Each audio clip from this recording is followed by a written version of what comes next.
6 a.m. to 7 p.m. Walk-ins are welcome. In Walnut Ridge, stop by 1045 West Main Street or call us to make an appointment, 886-8300. In Bono, we're on Highway 63 North or call 930-9990. Walnut Ridge Family Medical Clinic and Bono Family Medical Clinic. Here for you when you need us.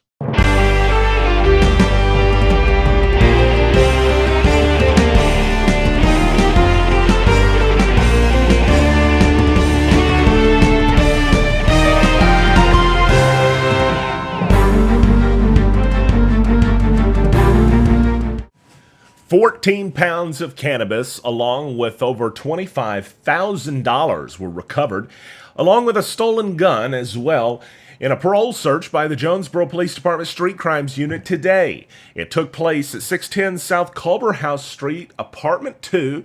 As I mentioned, it was earlier today, and it was Nathaniel Rhodes, 35, who, according to a press release from Jonesboro Police Department, resided in the apartment, but he did not want to go with the officers when they arrived. It says he actually attempted to flee, but the officers took him into custody, and you're looking at a photo of him right there when he was booked into the Craighead County Detention Center. $27,873 in cash, along with 6,663 grams. If that would have been another 6, that would have almost been scary.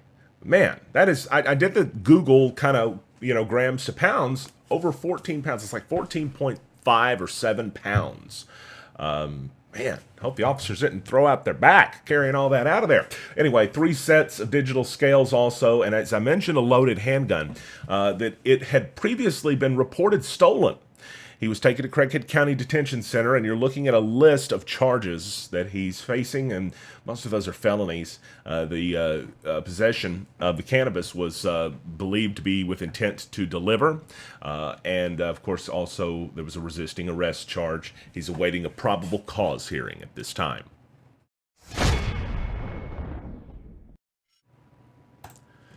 We've learned the names of the 2 people that were killed in the fatal accident yesterday north of Bono. It happened at 2:51 p.m. on US 63 at the intersection of County Road 398. That's according to Arkansas State Police. A 2005 Dodge 4x4 truck driven by Jared McHenry Justice, 27 of Warrensburg, Missouri, was traveling southbound on the highway. At the same time, a white 2017 Ford truck hauling a grain trailer, driven by Terry Greer, 39 of Truman, was traveling north on the highway. The crash summary report says that the accident happened when the Dodge, the one driven by the 27-year-old Missouri man, crossed the center line, impacting the driver's side of the Ford. Both drivers perished in the accident. 1 other injured, another vehicle also damaged in the accident. Our deepest condolences with the families of both.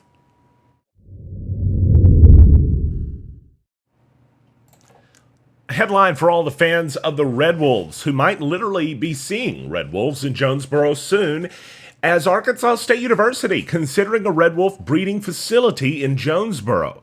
You can read more about this at the education page of NEAreport.com, but a really cool press release that detailed the Arkansas State University's plans in July to host a national organization managing efforts to grow the red wolf population. It's critically endangered, and especially in a time that you're seeing the Interior Department, according to the Washington Post, even considering allowing them to be hunted.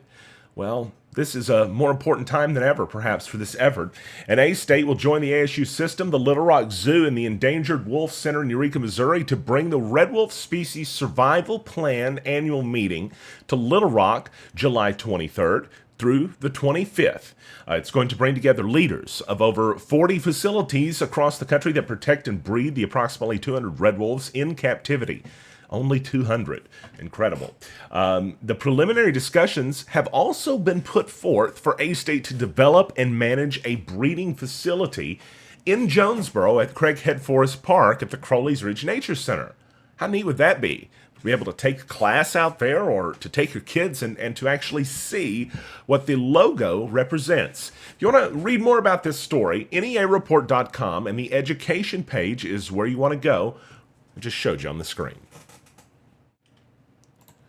Okay, this is my recommended read for the day. It's at talkbusiness.net, and it's that Jonesboro is going to host a nationally televised bowling tournament. And guess who's going to get to do it? Hijinks Family Entertainment. They have got to be pumped up about this news. The Family Entertainment Center of Hijinks, they used to be the Jonesboro Bowling Center, but they have done some major upgrades. Really neat place. They're going to be on Fox Sports next year. It's February 26th through March 3rd. And if you'd like to find out more information, I would recommend you check out talkbusiness.net. Our buddy George Jared, he wrote this story, and it's a pretty neat story. Pretty neat event that's going to be for Jonesboro next year, and congratulations to Hijinks. Hi everyone, my name's Harry Wyman. I'm here at the National Weather Service in Memphis, and I'm going to be giving you a little presentation on the weekend weather. So the headlines are the oppressive heat that we have been receiving. We are expecting to extend these heat advisories that we have been issuing over these past couple days. And we potentially could get a break from the heat with some isolated and scattered thunderstorms each day. Moving on to some heat safety tips as we are approaching the first heat wave of the summer. First and foremost, we recommend wearing light and loose-fitting clothing when you're outside in the heat.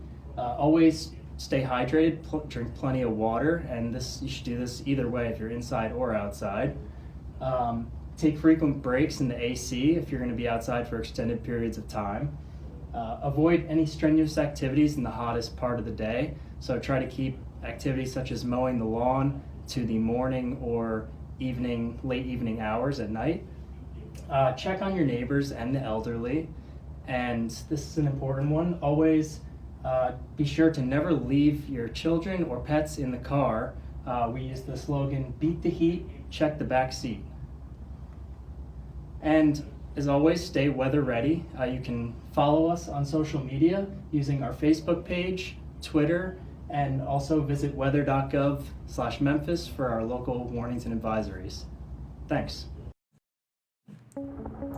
It's time for us to take a look at a very hot forecast in your new Wave Wireless Weather, home of the $49 iPhone screen repair, a forecast that has us under an excessive heat warning right now, which was issued this morning, lasting until 8 p.m. this evening, and the heat advisory will last through tomorrow evening, 8 p.m. But that could go up to a heat warning too. We'll just have to wait and see.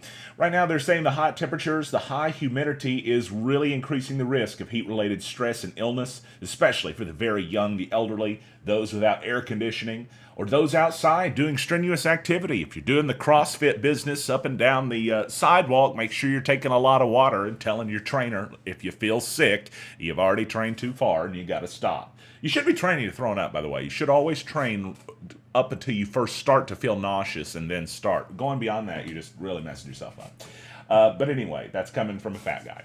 Also, car interiors can reach lethal temperatures in a matter of minutes, folks. Be careful if you're out there. In fact, after we do the 5-day here, I'm going to toss it to the National Weather Service, let them give you a little update and some good tips to keep in mind with the oppressive heat for this weekend. Let's talk about the actual heat and the actual numbers tonight. Down to about 77 degrees. Of course, this afternoon, the heat index was up to over 110 in Jonesboro. Can you imagine that? That's oppressive. Tomorrow, 20% chance that you may see some showers, but you probably won't. It may just increase that humidity, sort of like we saw with the showers last night. Mostly sunny, a high near 96, but the heat index could be right around the 110 mark again. Sunday, mostly sunny, a high around 96. Monday, a high around 94, and a 20% chance of showers. And then for Tuesday, the high is going to be around 92 for your 4th of July at a 20% chance of thunderstorms. Noticeably cooler on the 4th of July. Hopefully that will make for a more enjoyable time outside when you're watching the fireworks, but not shooting them off yourself in the city of Jonesboro, since that is against the law. One of the constant areas of discussion currently in America is the fact that mass incarceration is not only taking place with more people going to prison than ever, some cases for smaller reasons than ever, but also we're talking about that in a sense because it's for-profit institutions that are doing that. People are making money off of putting other people behind bars, keeping them from being out in the public. And some people do need to be in prison, we know that, but what are about the folks that made a mistake and got better? Are we making it too difficult for them? And are we doing enough to give people the chance, the second chance, or an opportunity to improve? Well, it's a lot of important questions, and there's going to be a lot of discussion about that. That's taking place tonight at a town hall at Parker Park Community Center. It's called Future for Felons. The town hall is.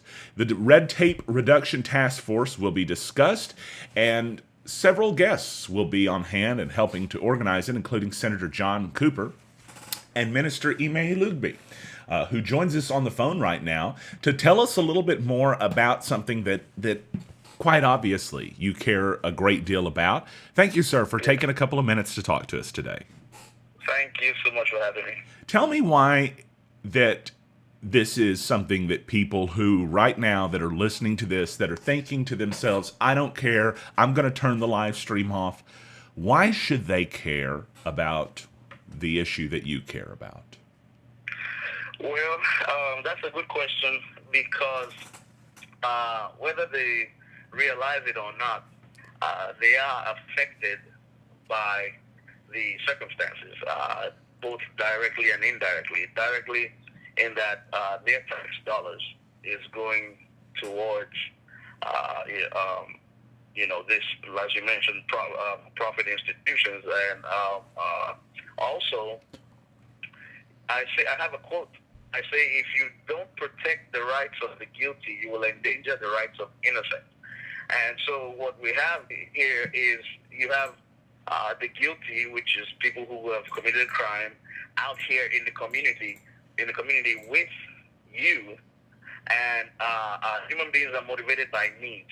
And so in most cases, okay, it's difficult to get a job. It's difficult to make ends meet. Well, guess what?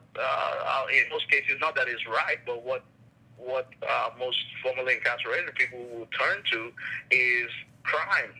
And they commit a crime, a theft or a robbery or whatever the case may be, and they're committing the crime not against another felon. They're usually committing against you who say, I don't care. It's probably against you or someone you know. Okay, and so we are all affected by this. It's like if you can imagine in quarantine, if you had a community, and then there were some a few individuals there who had some kind of contagious diseases, and they're in the community, but because you're not currently affected or infected by the disease, you say you don't care. Well, you're in the community, and sooner or later, if the people who have contracted the disease are not quarantined or treated, you're probably going to contract it too. So we're looking at a problem that has a greater effect than on just the people that would perhaps potentially be in a prison. What are the ideas, the solutions that can be implemented to help people, especially who have been incarcerated before, to not fall back into a life of crime? How can we help them as a society? Okay, so that's another good question, and it's important to realize that before, I'd say back in the 60s or 70s there, the justice system, the goal was rehabilitation, okay? But with the Nixon, in fact, President Nixon was the first to coin the term war on drugs and things like that, and the crime rate of the 70s as it was escalating. And it shifted from a rehabilitative, goal to punitive.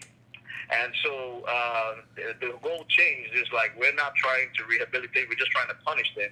And so one of the first things, that was cut out, education in the prisons was drastically reduced. Money was removed and bolstered security. Social programs were slashed in favor of bolstering security. But as I was talking to you, I was telling you right before we started the show, is there is a strong correlation between a lack of education and crime. Okay, and so policies that stress education and education friendly, those are the kind of policies that will help reduce crime. We don't just want to stop the bleeding. We want to heal the wound.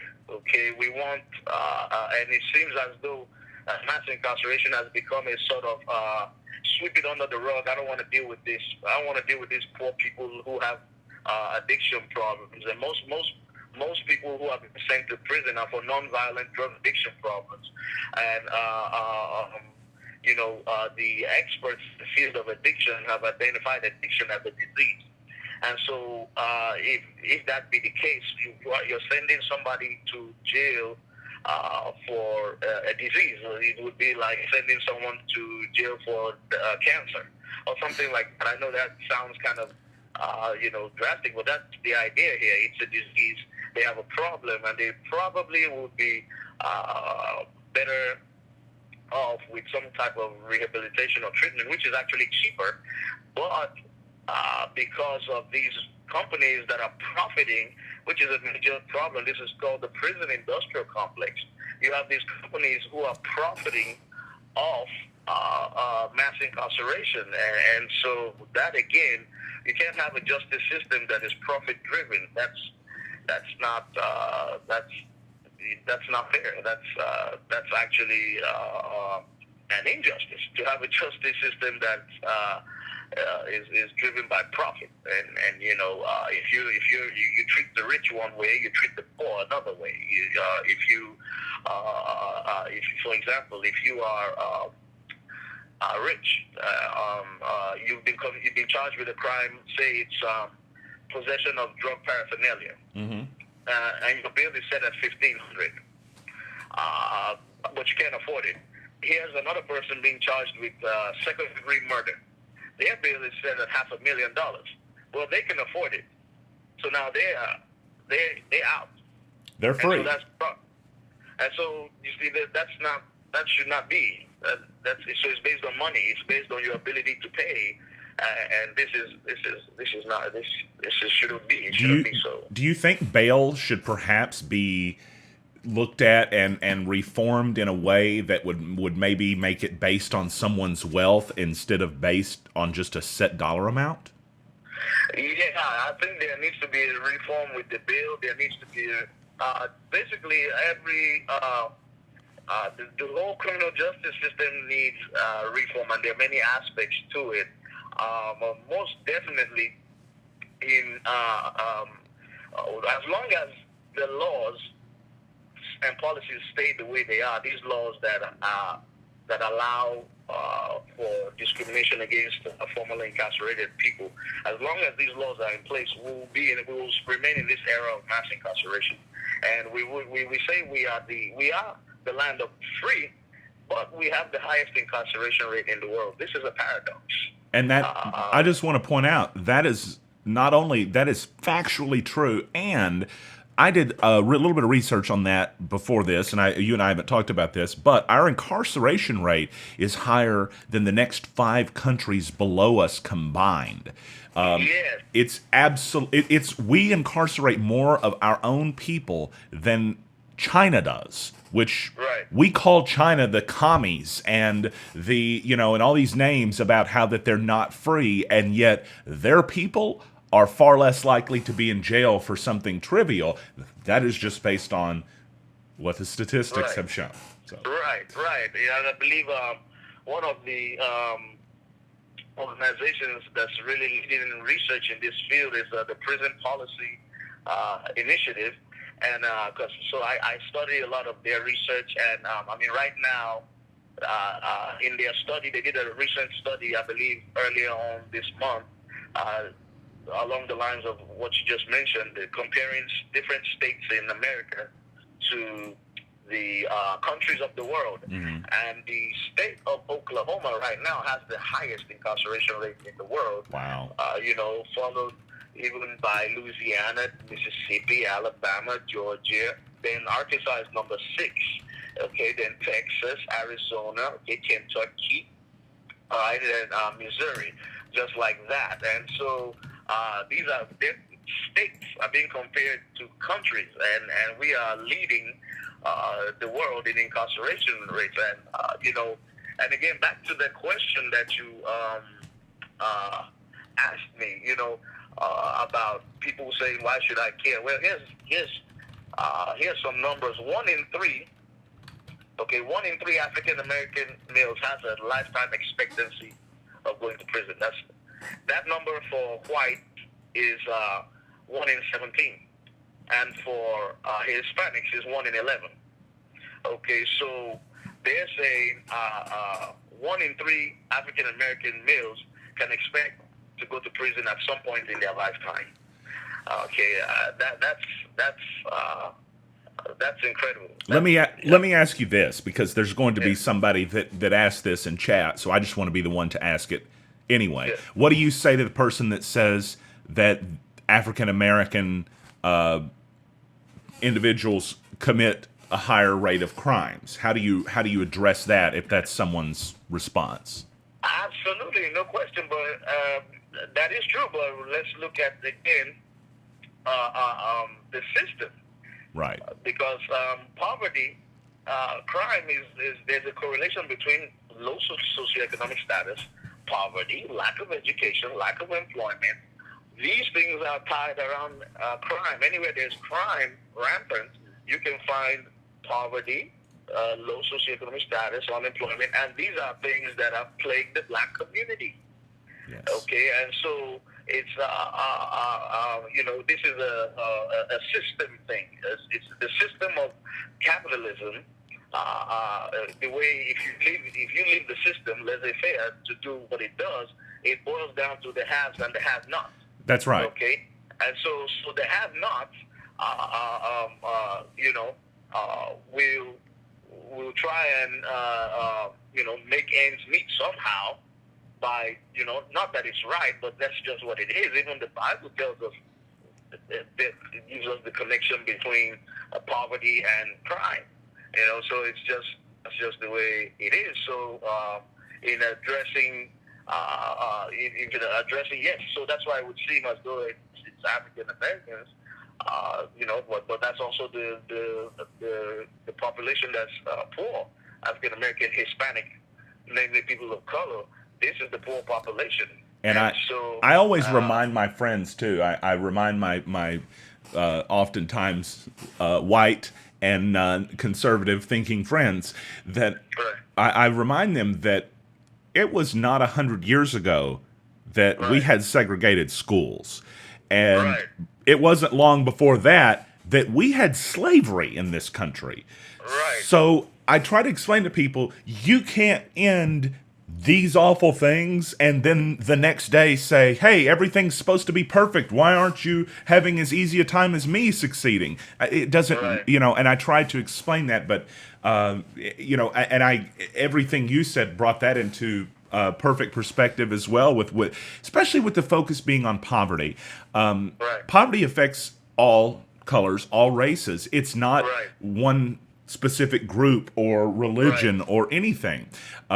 So, when we see, unfortunately, crime happen, as I look at crime reports every day, 9 times out of 10 of them are somebody that's unemployed, that is, that it's having difficulty making ends meet. And, but back to the town hall tonight. You're going to be discussing a lot of this stuff. Can you just kind of tell us in brief what to expect tonight?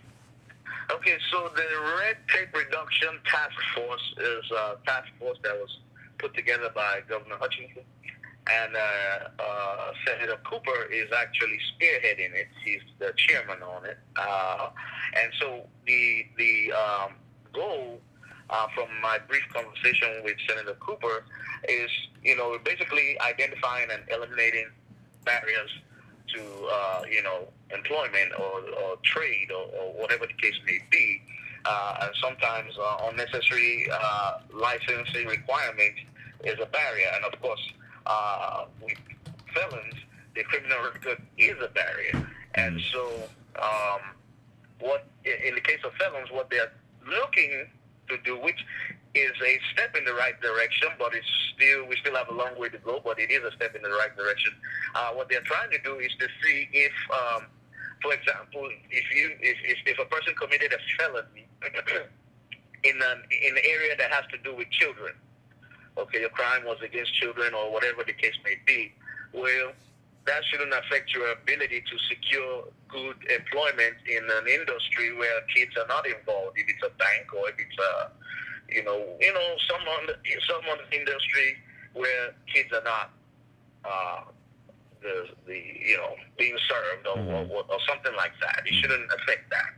And so that's what this is. That's what they're trying to do here.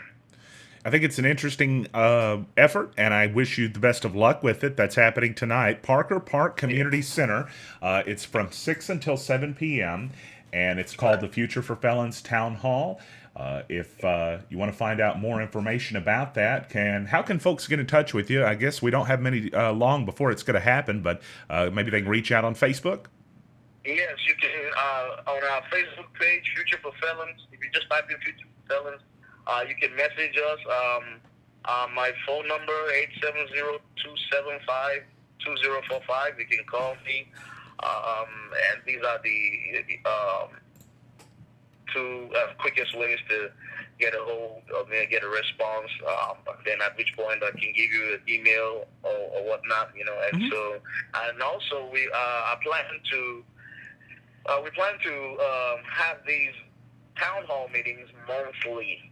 Okay, so There'll be another one in July. It'll be monthly because this issue of felon discrimination, disenfranchisement, I want to keep on the forefront, and so I want to keep it. I don't want it to just die down. It's very important, and so by regular town hall meetings and activities, and I think that people can begin to realize that there's a lot of people who don't know. When we say the prison industrial complex, a lot of people are like, "What is that? What is that?" They're not really understanding what's going on, and so they need to know, be informed, and know what's really going on. Indeed, Minister Ime Lugbe, thank you, sir, for joining us tonight, and we wish you the best of luck. Okay. Okay. Thank you so much for having me.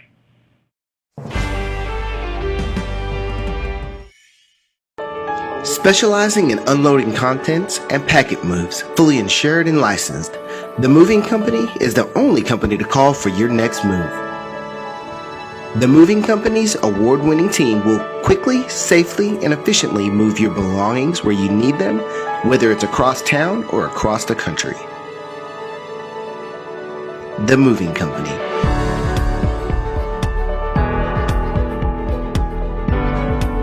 Equipped with 2 full-size moving trucks and all the supplies and tools for any move, the Moving Company is prepared for the toughest jobs to the most gentle. To book your next move, give us a call at 882-2842 or send us a message to our Facebook page by searching The Moving Company.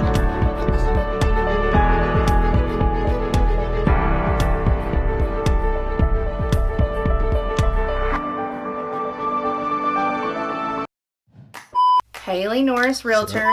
No. Should I make my hair go like this? Whether you need to buy, sell, or lease. Haley, can I use my hands? Or is that, where are my hands? Where do they go? Just say Haley. Just like Haley. Whether you need my expertise. Haley Norris, Realtor. Or even do a commercial lease. Haley Norris, Realtor. Should I say Remax Real Estate Center or not? Is that too salesy? No, that's good. My average days on market is just 50 days. You need my expertise. And that means I'm putting more money back in your pocket.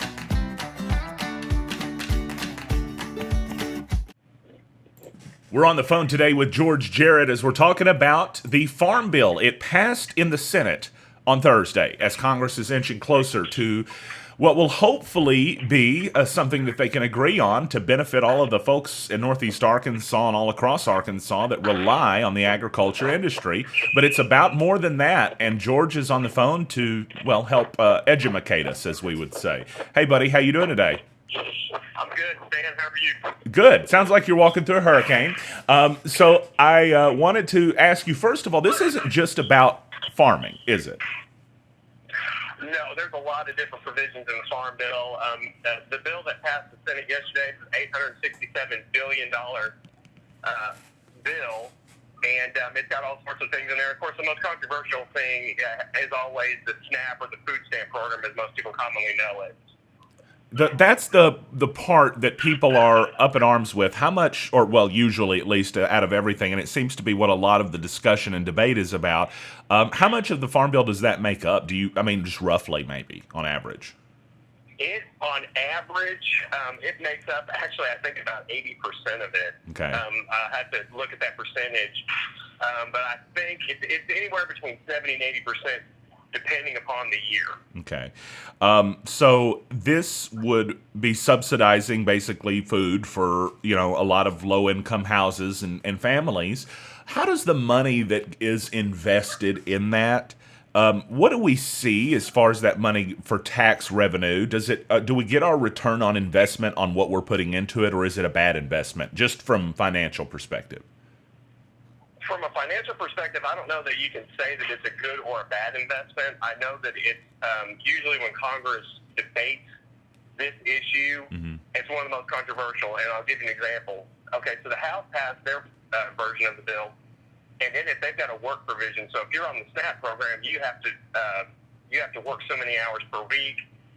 It changes the age range and all that other stuff, and it passed the House, barely passed the House. The Senate version doesn't even include that because it's very controversial. Wow, okay. Do you think, where do you think that's going to go? Do you think that's going to actually end up making it into the final version? I know that that's a guess, but how are you gauging the atmosphere right now? Well, the problem is, I talked to Tom Cotton and John Bozeman, and they both,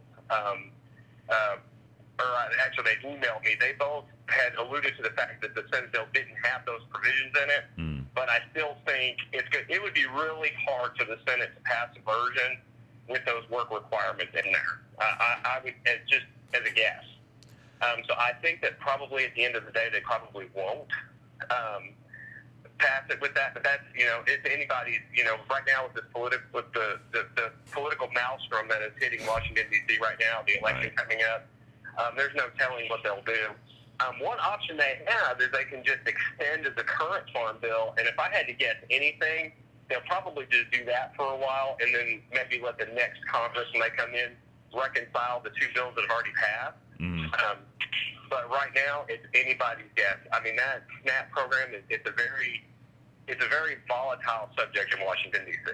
No doubt. What are the positives, if you've looked into this, and the negatives of a work requirement on SNAP benefits? What would those be? Do you know?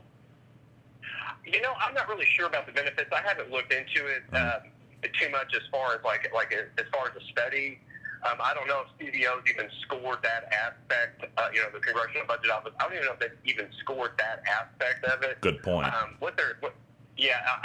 At this point, I'm sure there probably is some data or information out there that shows how a work requirement would benefit or not benefit.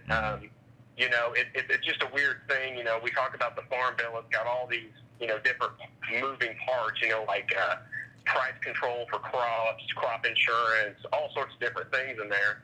But the bulk of this is really a food program and, feeding people. There are, I think, 600,000 Arkansans who receive SNAP benefits in some form. So this is a big deal to the state of Arkansas. Yeah, Arkansas does have a lot of folks that would qualify for SNAP benefits, and I think it might even surprise some people listening who probably think they live a fairly comfortable or almost comfortable life, not realizing they might actually qualify for them. It's at least a few years ago, as of, you could make into the neighborhood of the 20s and qualify for that. I also know, of course, there's a lot of food banks and things of that nature that folks are able to utilize as well if they need to. But when you're talking about a work requirement, that just brought up to me the thought of the question of, okay, the benefits would clear. We know what the benefit is, that we're trying to make people get back into the workforce if we can, and trying to break what is a very sometimes difficult cycle to break of we'll say docility. I don't even know if that's a word, but basically being docile, and I think we all know what I'm saying. That's the effort, I would presume. The other side of that, again, this is presumptive, but this is based on interviews I've done and observations of the debate, would be that if you begin shaming people who are trying to buy food that don't have a choice, that don't have an alternative, or if you make it more difficult for them unnecessarily so, then you run the risk of an inhumane result, obviously. And so I some folks would argue on both sides of those issues, and I would argue on neither of them, but I most definitely want to understand where everybody's coming from on that. As far as the other elements of the Farm Bill, the stuff that will benefit the farmers, what do you know about that you can help us understand? Like what will go to the farmers? What comes from this that they are waiting to find out about?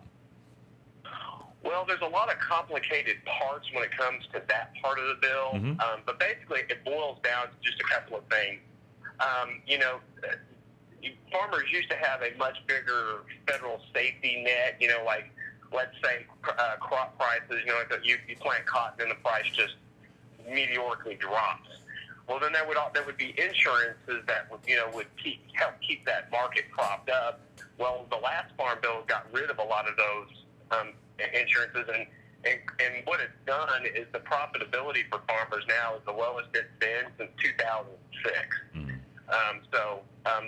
So there's some more, I guess, better insurance coverage is in the bill, and so there's a lot of like I know that the Arkansas Rights Federation very supportive of the two bills that have passed, both the House and the Senate. So.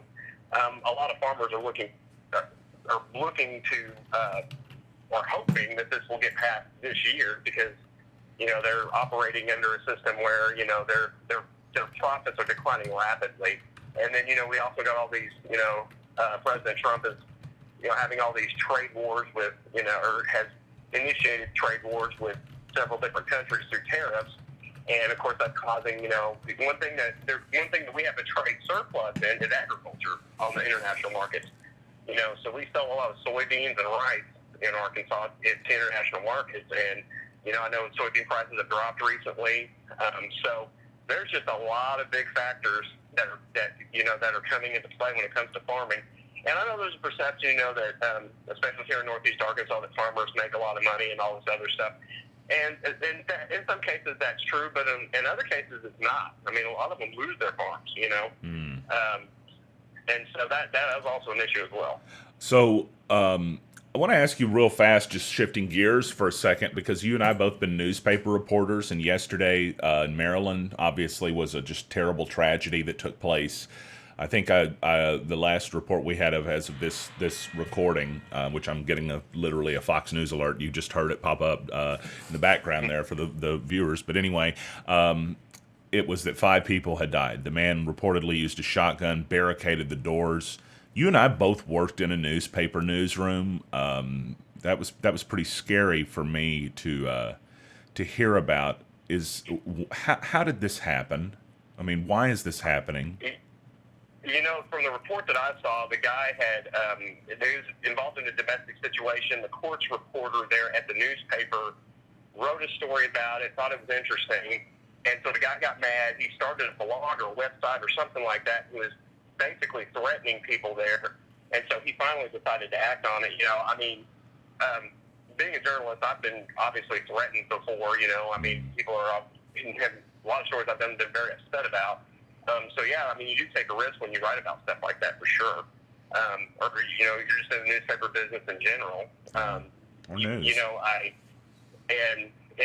It's scary. I think part of the scariness of it is the rhetoric that you hear on the national political stage. Sure. When you start hearing things like "they are the enemy of the people," that's we're talking about the media, and that's scary. that when that mindset starts setting in our society, we're in a problem. And, you know, being a journalist, I understand the importance of the work we do. I hope that people out there understand the importance of the work we do. We can't vacate that position of responsibility as journalists, but there is danger involved. You know, I was at one time I was on a drug raid. I watched a guy lose half of his hand right in front of me. I mean, a piece of his hand landed like 2 feet from me. So there's always danger in this kind of work that we do. Well, the good news is, George, you don't have to worry about them appreciating the work we do around here, because a handful do, but we know very well that we're fake news. So you and I are fake news, and no, I mean, the reality is that, yeah, reporters and journalists don't set out to lie. I would say, I would not even say most. I would say almost all. But the fact is, some of us will make mistakes. Some of us, we're all human, and we will, most of us, correct those mistakes. But you don't have politicians correcting their mistakes, and you know, people are getting quite cultish in their following now of certain figureheads that are preaching against the media. Yeah. I saw an interview with Carl Bernstein one time, you know, one of the guys that helped to break the Watergate scandal. And Carl said if he and Bob Woodward were living in today's journalism world, in this media hate world that we're living in now, they would never, ever been able to break that story, uncover that story. And he said for one simple reason. They made a lot of mistakes in their reporting. They made a lot of errors. They jumped into a lot of rabbit holes that ended up going nowhere. And the editor, Bill Bradley of the Washington Post, he just continued to allow them to, even when they made a mistake, a flat-out error, he continued to allow them to pound on the story, and eventually they got it right. You know, they said, well, the thing they say about journalism is we write the first rough draft of history. And so when you're writing the first rough draft, it's a rough draft. There's going to be mistakes, there's going to be errors, but I've never intentionally made a mistake in a story ever, but I've made them. Everybody's made them. You know, it happens all the time, and you know what? We just correct it and move on. Well, that's what we're supposed to do, and that's what most of us do, and I think that's what those of us who are trying to do the job to the most accurate degree do, and I think people that see us write stories think that, as I would presume, maybe that was in the case of this, that we take them personally, and we don't. We see our job and our duty to try to inform the public of the things that happen in their community. Nobody has a right to secrecy for things they do in the public. I'm not sure where people get that. They think they have a right not to be filmed if they're in the public, or they think that they have a right not to be written about, or not to have their name used unless they give permission. That's just idiotic. That's wrong. And you know, the journalists have, since the invention of the printing press, written about things that have happened in the community involving people, you know, and we've always, in my opinion, you look throughout history, most of the time you see an effort by journalists to do good, and most of the time you see that they got it right, or mostly right.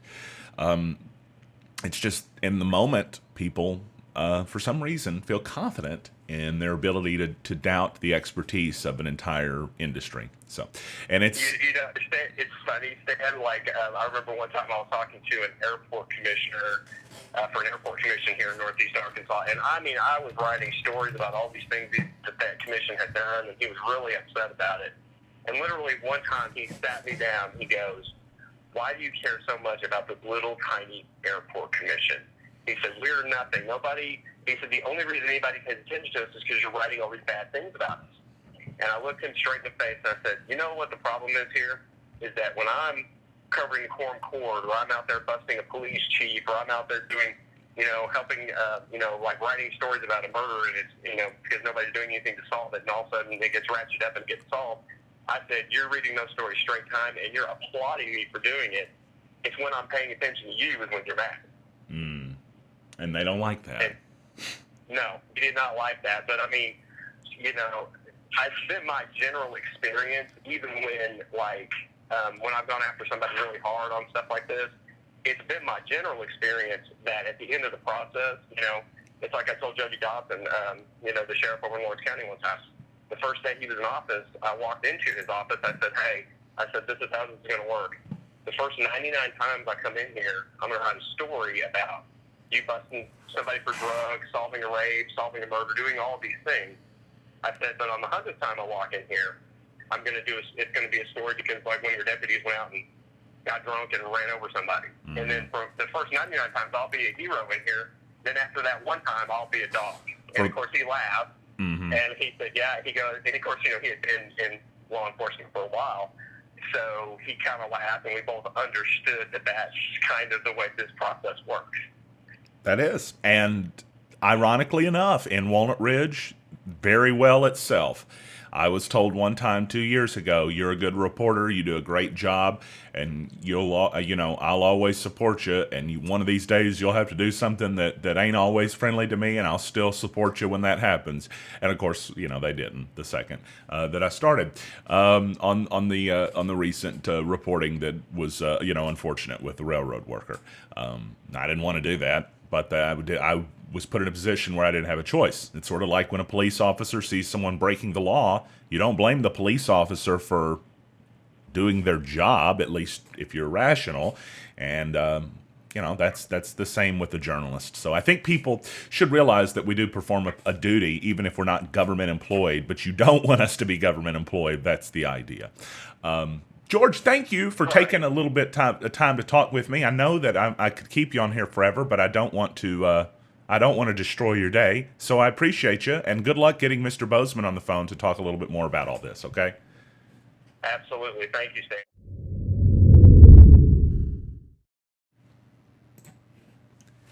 Well, we just want to let you know, first and foremost, there is that excessive heat warning across northeast Arkansas, as the temperatures are excessive. The heat indices today over 110 degrees, and they may be that way tomorrow as well. You do have a slight chance for some thunderstorms to pop up on your Saturday. The good news in the forecast is, even though there's a couple of chances for thunderstorms that are very small between now and the 4th of July, if you see on the 4th, at least the temperatures are going to be in the lower 90s. That's better than being in the mid or upper 90s. I'm just saying, we're making the best of it. Your forecast brought to you by New Wave Wireless, home of the $49 iPhone screen repair. And now you're up to date from NEA Report. Thank you so very much, everybody, for joining us tonight. We appreciate it. We hope that, whatever you do this weekend, you stay safe and that you have, yourself a good time. Make sure if you're hitting the lake, you wear a lot of sunscreen, right? Because the sun is just bearing down on you. If you're like me, you need SPF 7,000. 7,000, really. That's what I have to wear. I look like I'm part of the Addams family. Pugs.